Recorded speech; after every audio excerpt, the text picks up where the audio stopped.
وَتَزْكِيَّةً وَطَهَارَةً لِأَنفُسِكُمْ، کہ جب کبھی بھی بلند آواز سے ہم محمد و اہل بیت محمد پر درود بھیجو گے تو اس کا تمہیں صلہ کیا ملے گا کہ اس درود کے صدقے، اس صلاۃ و سلام کے صدقے تمہارے وجود سے نجاست دور ہو جائے گی اور پاکیزگی تمہارے وجود میں داخل ہو جائے گی۔ اس لیے بآواز بلند صلوات۔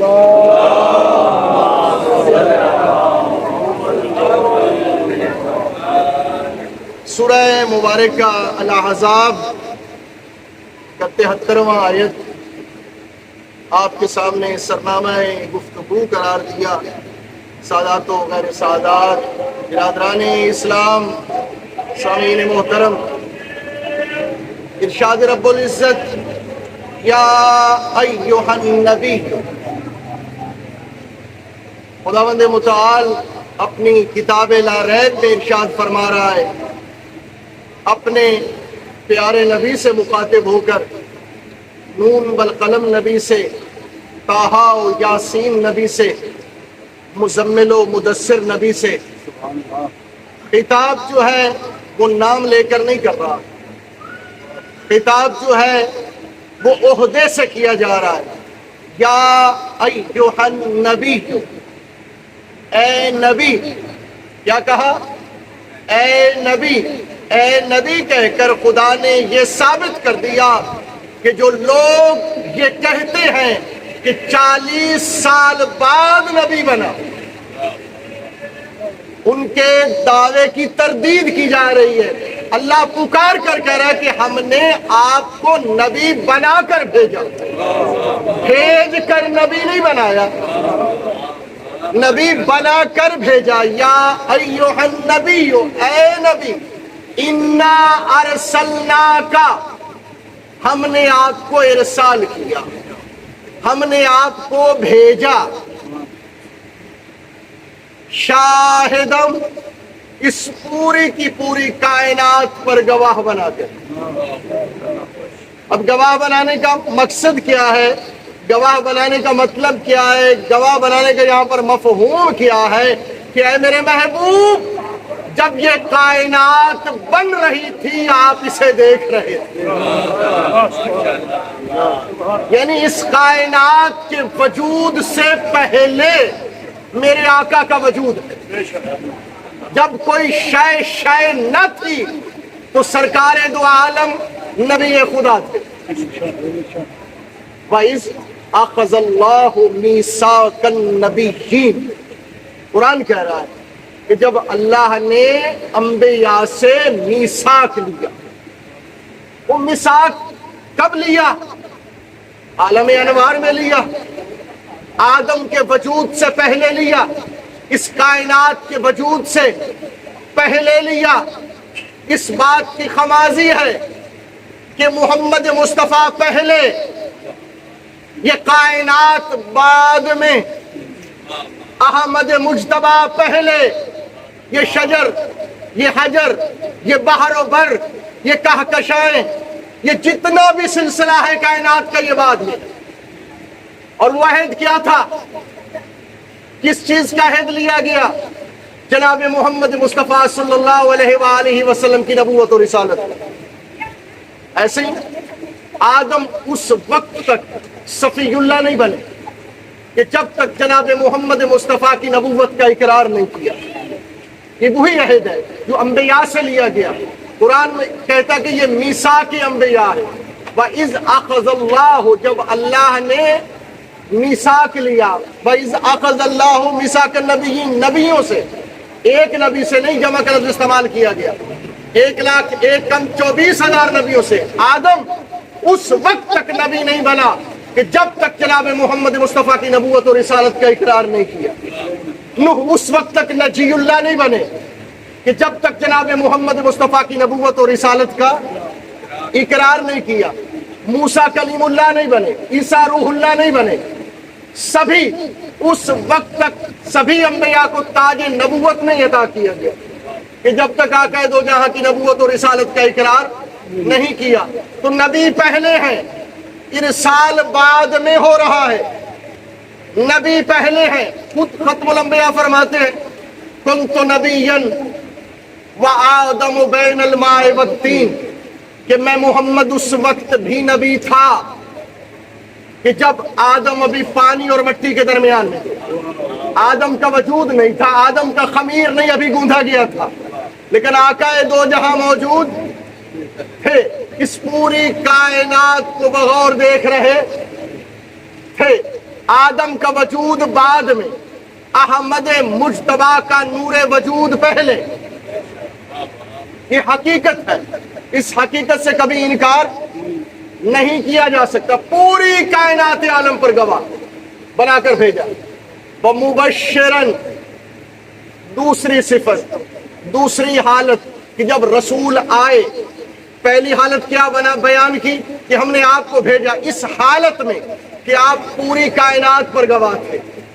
دوسری وَمُبَشِّرًا، اور آپ بشارت دینے والے، آپ خوشخبری سنانے والے آئے ہیں، یعنی کہ جنت کی خوشخبری دی، حسنات نیک کی خوشخبری دی، اعمال صالحہ کی خوشخبری دی، حوروں کی خوشخبری دی، اچھے مقامات کی خوشخبری دی، اچھے صلے کی خوشخبری دی، اور پھر فرمایا وَنَذِيرًا، اور ڈرانے والا بنا کر بھیجا۔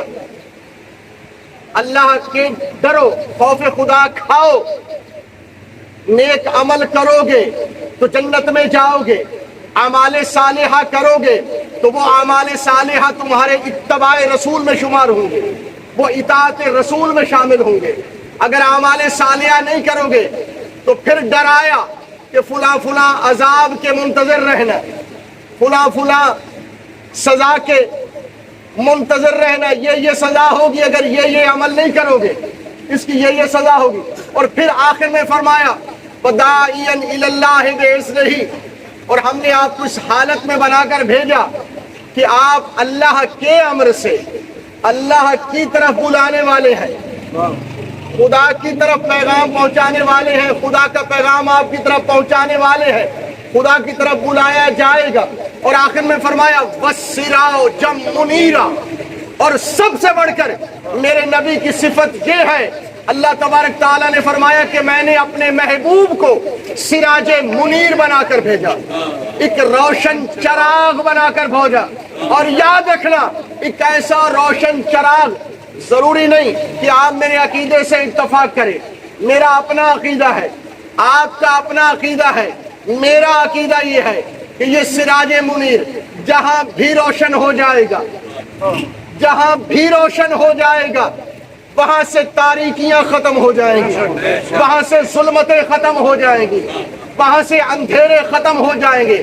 اب چاہے تو یہ سراج منیر کا چراغ کسی ہندو کے دل میں روشن ہو جائے، کسی سکھ کے دل میں روشن ہو جائے، کسی یہودی کے دل میں روشن ہو جائے، کسی عیسائی کے دل میں روشن ہو جائے، کسی مشرک کے دل میں روشن ہو جائے، ہاں شرط یہ ہے کہ یہ سراج منیر کا چراغ روشن ہو جائے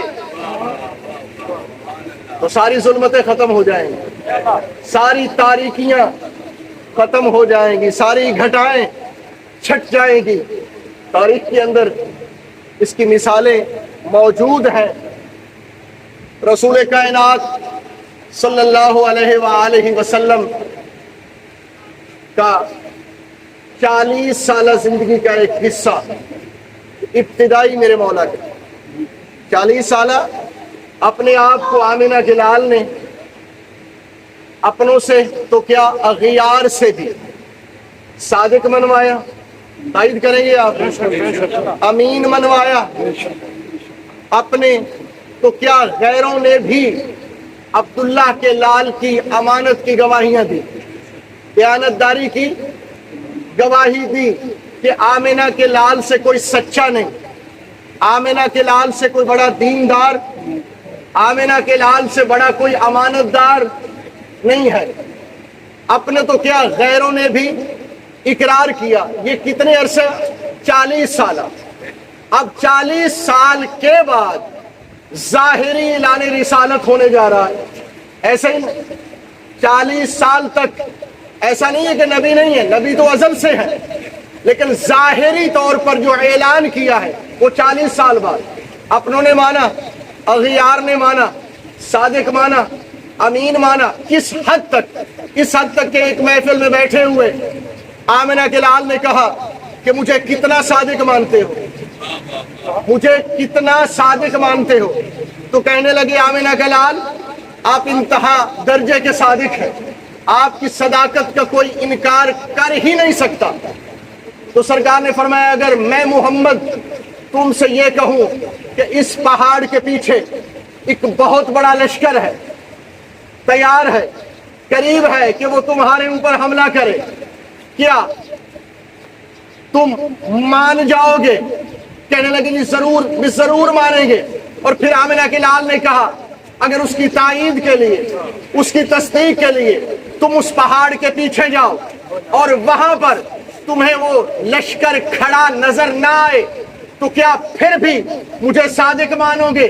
کہنے لگے ہاتھ جوڑ کر کے آمنہ کا لال عبداللہ کے فرزند ہم ضرور بالضرور اس پہاڑ کے پیچھے جائیں گے وہ منظر دیکھنے کے لیے۔ اگر وہاں پر کھڑا لشکر ہم نہ پائیں گے، ہمیں وہ نظر نہیں آئے گا یا لشکر نہیں ہوگا تو ہم یہی سمجھیں گے کیا کہ ہم تو اندھے ہو سکتے ہیں لیکن عبداللہ کا لال جھوٹا نہیں ہو سکتا۔ آپ اس حد تک اپنے آپ کو صادق منواتے۔ ہاں اب یہ جو ڈیوریشن ہے، یہ جو دورانیہ ہے نا ختم الانبیاء کا 40 سالہ، اس 40 سالہ دورانیے میں ایک یہودی ہے، میں اسے یہودی نہیں کہوں گا، میں تو اسے مومن موسیٰ کہوں گا۔ وَمِن قوم موسیٰ، قرآن کہتا ہے کہ موسیٰ کی قوم میں سے امت ایک ایسا گروہ ہے یہدون بالحق، جو حق کی طرف ہدایت کرتا ہے اور کرے گا، وَبِهِ يَعْدِلُونَ، اور عدل قائم کرتا ہے اور کرے گا۔ مومنین موسیٰ تھے، مومنین عیسیٰ تھے، کیوں سمجھیے کہ وہ مومن موسیٰ تھا۔ اب کیفیات کیا ہیں اس وقت کی کہ جناب محمد مصطفیٰ صلی اللہ علیہ وآلہ وسلم اسے بھائی کہتے ہیں اور وہ جناب محمد مصطفیٰ کو بھائی کہتا ہے۔ توجہ ہے؟ کون؟ وہ یہودی جناب محمد مصطفیٰ کو بھائی کہتا ہے اور جناب محمد مصطفیٰ اسے بھائی کہتے ہیں۔ ادھر اعلان رسالت ہوا، بس اعلان رسالت کا ہونا تھا، اس یہودی کی برادری اکٹھی ہو کے یہودی کے دروازے کی دستک، دروازہ کھولا، حیران پریشان ہو گیا کہ کبھی میرے دروازے پر نہیں آئے، آج یہ میری برادری اکٹھی ہو کر دروازے پر کیوں آئی؟ پوچھا بھائی خیریت تو ہے، اتنا بڑا مجمع لے کر، جلوس لے کر میرے دروازے کے اوپر۔ ان کا ایک بزرگ آگے بڑھا اور بڑھ کر اس یہودی سے مخاطب ہوا، کہنے لگا بھائی بات یہ ہے کہ آج تک تو ہمیں کوئی اعتراض نہیں تھا، آج تک تو ہمیں کوئی اعتراض نہیں تھا کہ تو محمد کو بھائی کہے اور محمد تجھے بھائی کہیں، آج کے بعد ہمیں اعتراض ہے۔ اس نے کہا بھائی کیوں اعتراض ہے؟ کہنے لگا اس لیے اعتراض ہے کہ آج سے انہوں نے اعلان رسالت کیا ہے، ہمارے نبی موسیٰ کی نبوت و رسالت کے مقابل میں اعلان رسالت کر چکے ہیں، ہماری کتاب تورات کے مقابل میں وہ قرآن لے کر آ گیا ہے، آج کے بعد اگر تو محمد سے تعلق رکھے گا تو ہم تیرے سے سوشل بائیکاٹ کریں گے، تیرا حقہ پانی بند کر دیں گے، کھانا پینا آنا جانا غمی خوشی سبھی کا بائیکاٹ ہو جائے گا۔ بڑا حلالی قسم کا وہ یہودی تھا، ایک قدم پیچھے ہٹا، ابھی اس نے کلمہ نہیں پڑھا، ابھی اس نے مسلمان ہونے کا اعلان نہیں کیا، ابھی تک وہ شریعت موسیٰ پر ہے، کتاب تورات کے اوپر ہے۔ ایک قدم پیچھے ہٹا، ہٹ کر اپنی قوم سے مخاطب ہو کر کہتا ہے اور میری برادری یہ ذہنوں میں رکھنا، اگر تو کبھی پہلے میں نے محمد کو بھائی کہا ہوتا تو شاید میں چھوڑ دیتا، چونکہ عبداللہ کے لال نے پہلے بھائی کہا ہے جب تک محمد پیچھے نہیں ہٹیں گے میں پیچھے نہیں ہٹوں گا. قوم کو جواب دے دیا.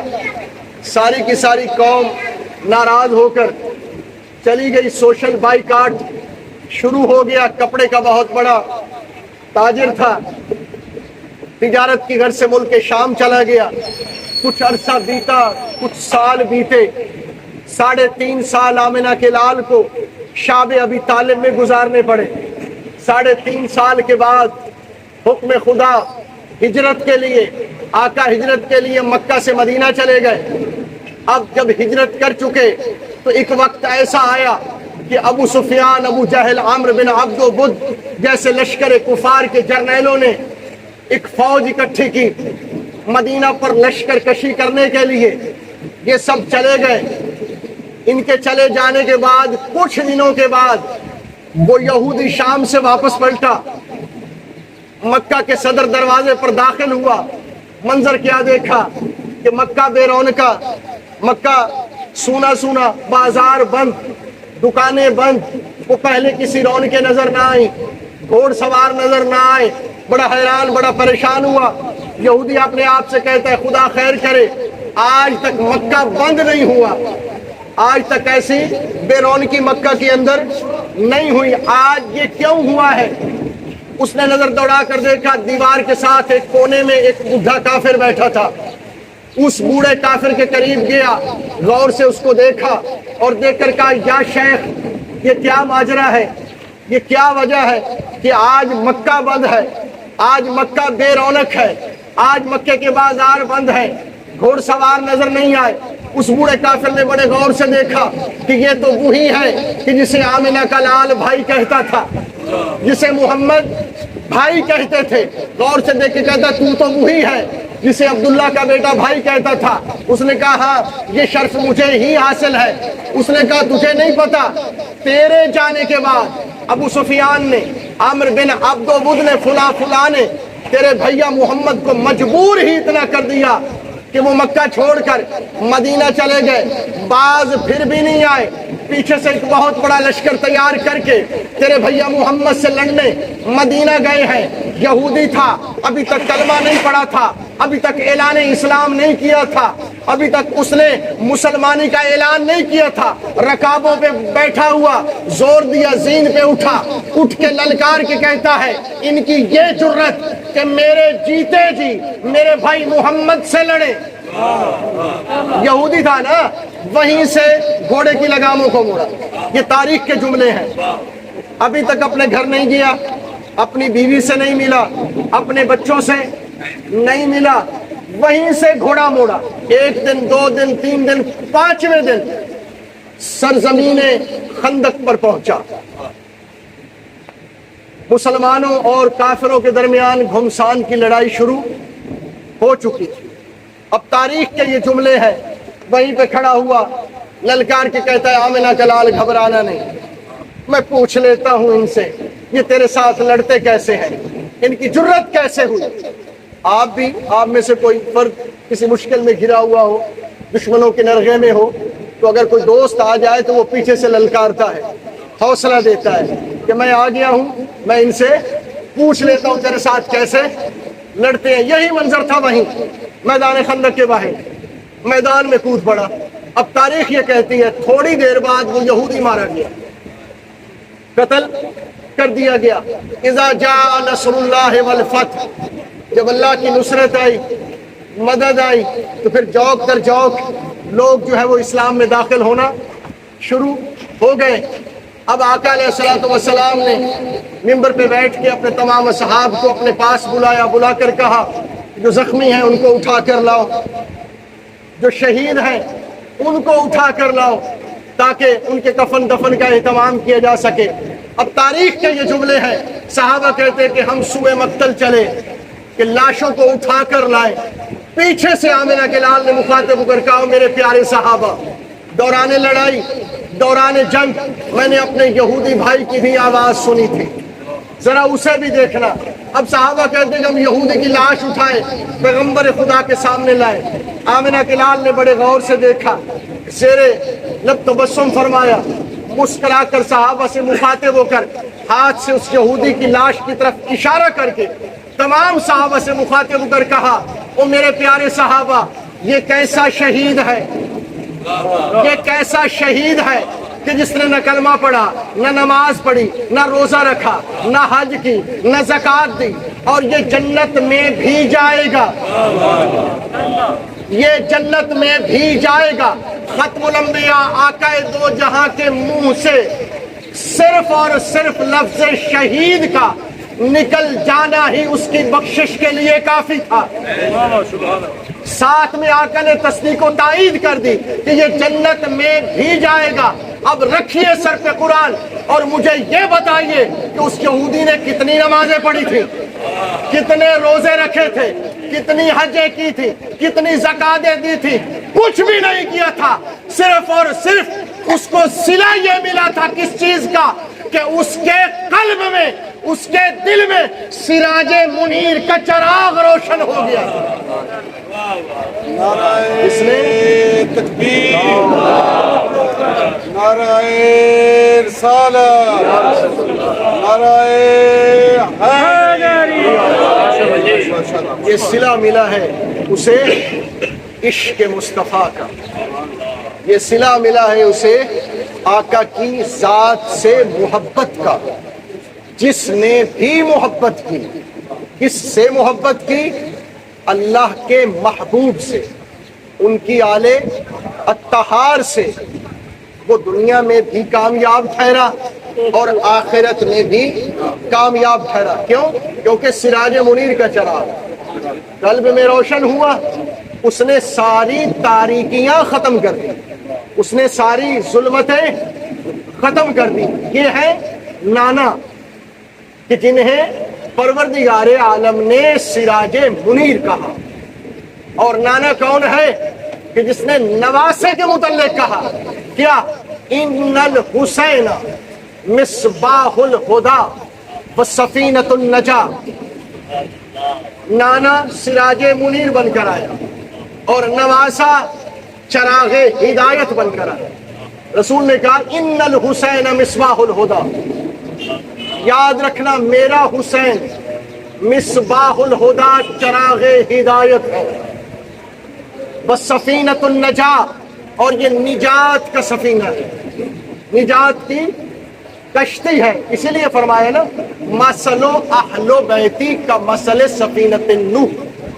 یہ وہ حدیث مبارکہ ہے کہ جس حدیث مبارکہ کو ہمارے اہل سنت والجماعت برادران کے بہت بڑے عالم دین، بہت بڑے علامہ حضرت امام فخر الدین رازی علیہ رحمہ نے اپنی مشہور زمانہ قرآن مجید کی تفسیر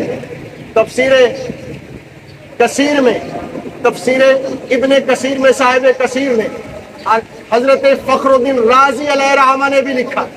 سیرت حلبیہ میں صاحب سیرت حلبیہ نے لکھا، سیرت ابن حشام میں ابن حشام نے کیا۔ صحیحین، صحیح بخاری، صحیح مسلم دونوں کے اندر یہ حدیث متفقہ طور پر موجود ہے کہ رسول پاک نے فرمایا مثل اہل بیتی کا مثل سفینۃ نوح، کہ میری اہل بیت کی مثال کشتی نوح کی سی ہے، جو اس میں سوار ہو گیا وہ کامیاب ہو گیا۔ اور صاحب کشف المحجوب حضرت سید علی حجویری رحمت اللہ علیہ، داتا گنج بخش، داتا صاحب کی نگری ہے، کشف المحجوب میں ایک حدیث مبارکہ بیان کی انہوں نے لکھا کہ مسجد مدینہ کے ممبر پہ آفتاب رسالت چمک رہا تھا، مسجد مدینہ کے ممبر پہ آفتاب رسالت چمک رہا تھا، اور رسول معظم کے ارد گرد صحابہ کرام حلقہ کیے ہوئے بیٹھے تھے، اور ان کے درمیان آج خطیب کون تھا؟ صاحب کشف المحجوب نے لکھا خطیب کائنات کی وہ ہستی تھی کہ جس کے متعلق کائنات کے ذرے ذرے کو یہ حکم تھا کیا کہ جب میرا حبیب خطبہ دے رہا ہو تو ساری کی ساری کائنات ہمتن گوش ہو جائے۔ یوں سمجھیے کہ فضاؤں میں سناٹا تھا، ہوائیں رک رک کر دیکھ رہی تھی، ستارے جھک جھک کر زیارت کر رہے تھے، ارواح انبیاء سمٹ کر آمنہ کے لال کے قریب آ گئی تھی۔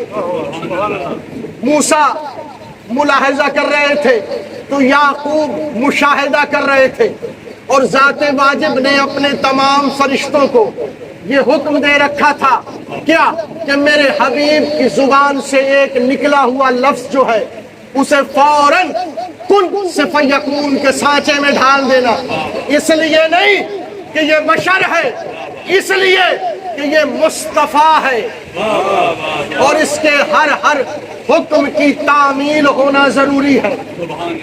اب صحابہ کرام رضوان اللہ تعالی علیہ مجمعین کہتے ہیں کہ ہماری نگاہیں چہرہ نبوت پر تھیں، اور کائنات کے رسول ہم سے دین کے متعلق گفتگو فرما رہے تھے، ہمیں تبلیغ اسلام فرما رہے تھے، ہمیں تبلیغ شریعت فرما رہے تھے۔ اب صحابہ کہتے ہیں کہ ہم نے ایک عجیب منظر دیکھا۔ وہ منظر کیا تھا کہ ایک دم کائنات کے رسول کا چہرہ انور ہمارے چہروں سے مڑ کر مسجد نبوی کے دروازے کی طرف مڑا۔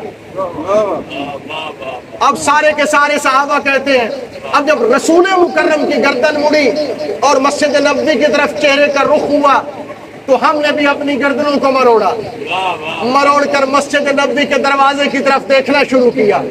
اب صحابہ کہتے ہیں ہم نے منظر کیا دیکھا کہ وہی شہزادہ جو کبھی پشت رسول پہ سوار ہوا کرتا تھا، وہی شہزادہ جو کبھی دوش رسالت پہ سوار ہوا کرتا تھا، خرامہ چلتا آ رہا ہے، قریب مسجد نبوی کے دروازے کے پہنچا۔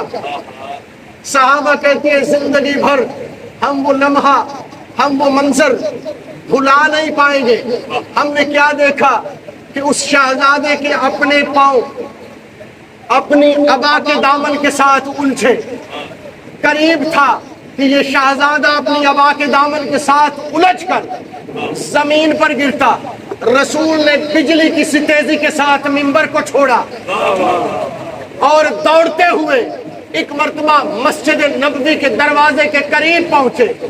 اس گرتے ہوئے شہزادے کو ہاتھوں ہاتھ اٹھایا، سینے سے لگایا، رخسار چومے، پیشانی چومی، کلائیاں چومی۔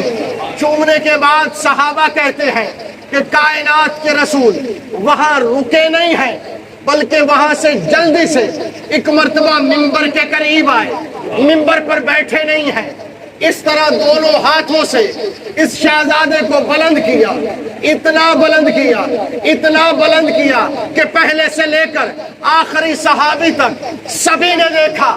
جب سب دیکھ چکے تو کائنات کے رسول نے کہا او میرے صحابہ آؤ میں تمہیں بتاؤں یہ کون ہے، آؤ میں تمہیں بتاؤں اس کا حسب کیا ہے، اس کا نسب کیا ہے، اس کی منزلت کیا ہے، اس کا مرتبہ کیا ہے، اس کی شان کیا ہے۔ رسول نے کہا ایھا الناس، اے لوگو گواہ رہنا، ھذا حسین، یہی تو حسین ہے، فاعرفوہ، اسے اچھی طرح سے پہچانو۔ اسے کہا تمام صحابہ سے یہ حسین ہے، اسے اچھی طرح سے پہچانو۔ عزیزان گرامی قدر، یہ منبر رسول ہے، ایسے ذکر رسول ہو رہا ہے، ذکر آل رسول ہو رہا ہے۔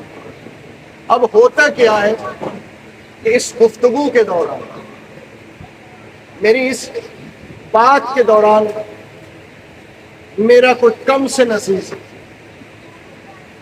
سامنے آتا ہے اور کسی چیز کے ساتھ الجھ کر زمین پر گرنے لگتا ہے۔ اب میں بے ساختہ اس ذکر کو چھوڑ کر آداب مجلس کو پسے پشت ڈال کر، آداب محفل کو بھول کر، آپ کی بھی نظر پڑ رہی ہے، میری بھی نظر پڑ رہی ہے، میں دوڑ کر اس گرتے ہوئے کم سے نزیز کو اٹھاتا ہوں۔ مجھے 110% یہ یقین ہے کہ آپ لوگ خاموش نہیں بیٹھیں گے، فوراً چھ میں گوئیاں شروع ہو جائیں گی۔ یار کیسے مولانا ہے، کیسے ہیں نقوی صاحب، انہیں مجلس کے آداب کا علم نہیں، انہیں محفل کے آداب کا علم نہیں۔ تو بھائی ہم جو بیٹھے تھے، ہم اس گرتے ہوئے بچے کو اٹھا لیتے، آخر مولانا ہی کیوں اٹھانے کے لیے دوڑے؟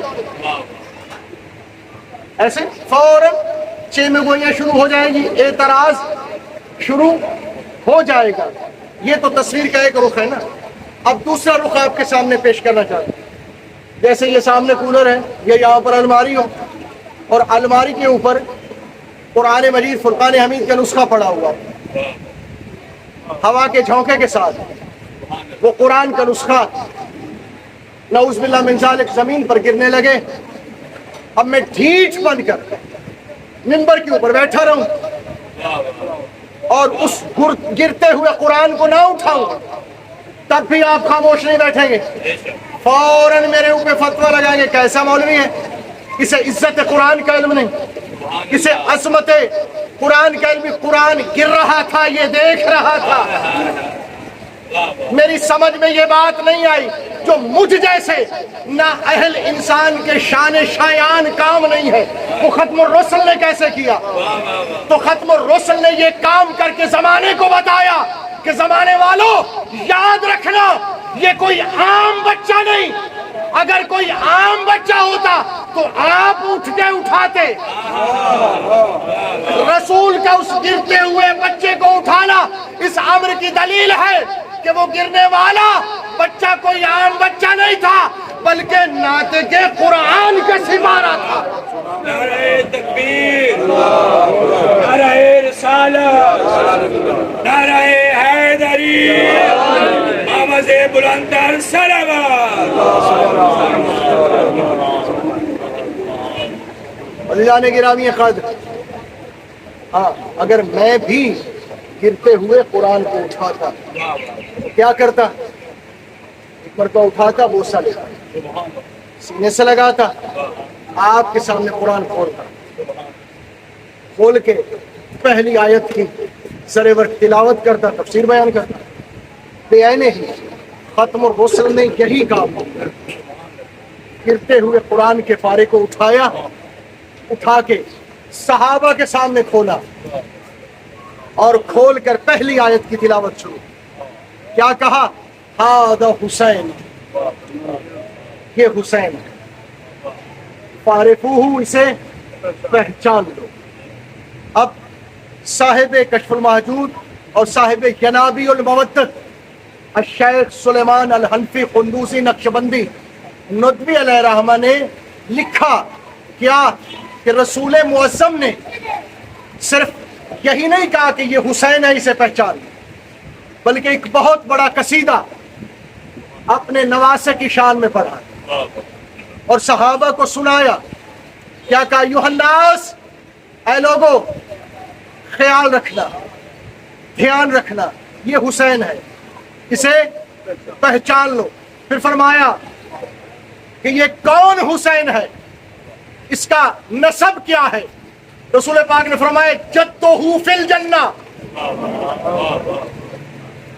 ابوہ فی الجنہ، امہ فی الجنہ، عمتہ فی الجنہ، امہ فی الجنہ، عمتہ فی الجنہ، اخوہ فی الجنہ، اختہ فی الجنہ۔ پھر فرمایا وآلہ فی الجنہ۔ رسول پاک نے فرمایا کائنات والو یہ یاد رکھنا یہ کون حسین ہے؟ جدہ فی الجنہ، جس کا دادا جنتی ہے، وجدتہ فی الجنہ، جس کی دادی جنتی ہے، امہ فی الجنہ، جس کی ماں جنتی ہے، ابوہ فی الجنہ، جس کا بابا جنتی ہے، امہ فی الجنہ، جس کا چچا جنتی ہے، امتہ فی الجنہ، جس کی پھوپھی جنتی ہے۔ اور پھر فرمایا انظروا الی محمد ابن عبداللہ انا جدہ فی الجنہ، مجھ محمد کی طرف دیکھو، میں اس کا نانا بھی جنتی ہوں۔ وجدتہ خدیجہ بنت خویلد اور اس کی نانی خدیجہ بھی جنتی ہے، اور پھر فرمایا وَعَلَيْهِ فِي الْجَنَّةِ، اس کی ساری آل بھی جنتی ہے۔ اور پھر فرمایا زمانے والوں یہ یاد رکھنا، کل کو یہ نہ سمجھنا کہ اکیلا حسین کا دادا جنتی، ماں باپ جنتی، دادا دادی جنتی، نانا نانی جنتی، ماں بہن پھوپھی چچا جنتی، آل جنتی، نہیں، بلکہ فرمایا وَمُحِبُّهُ فِي الْجَنَّةِ، میرے بیٹے حسین سے محبت کرنے والا بھی جنتی ہے۔ اور پھر فرمایا ہاں اکیلا محب حسین ہی جنتی نہیں، بلکہ وَمُحِبُّهُ فِي الْجَنَّةِ، میرے بیٹے حسین سے محبت کرنے والے کے ساتھ محبت کرنے والا بھی جنتی ہے۔